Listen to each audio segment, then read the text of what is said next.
Баршаңызға қайырлы күн. Бүгін сіздермен бірге жаппа сай әзірлейміз. Ең алдымен қамырынан бастайық. Жұмыртқа, тұз, үстінен суымызды құйып, жақсылап араластырамыз.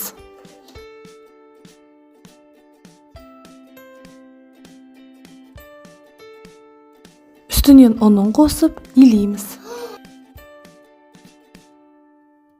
Достар, каналыма тіркеліп алдыда жаңа рецепттерден қалып қалмау үшін қоңырауды басуды ұмытпаңыздар.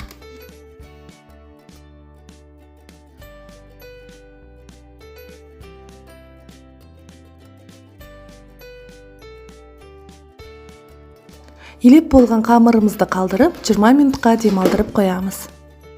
Қызып тұрған қазанымызға майымызды құйып, етімізді қуырамыз.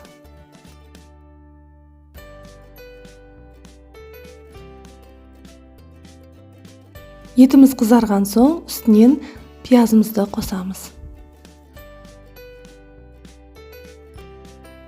Қызанақ немесе томат пастасын қоссаңыз болады.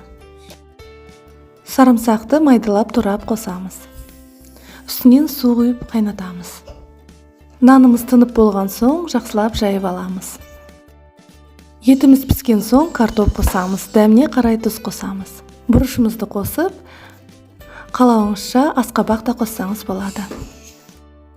Үстінен су құямыз. 10 минут шамасында піскенше нанымызды жайып аламыз. Нанымызды жайған соң, үстінен сұйық майымызды құйып, тегістеп жағып аламыз.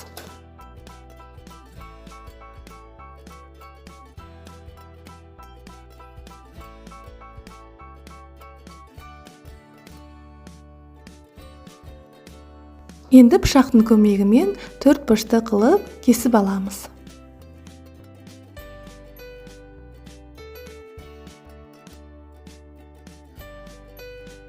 Пісуге 10 минут шамасында қалғанда үстінен нанымызды біртіндеп жайып, ашық жері қалмайтындай жауып шығамыз.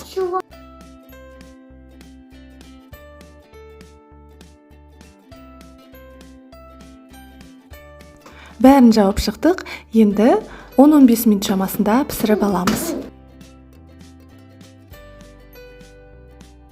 Енді қамырымызды біртіндеп алып, тарелкемізге әдемілеп жайғастырамыз.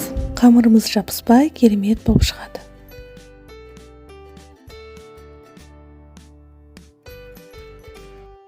Достар, каналыма тіркеліп алдыда жаңа рецепттерден қалып қалмау үшін қоңырауды басуды ұмытпаңыздар.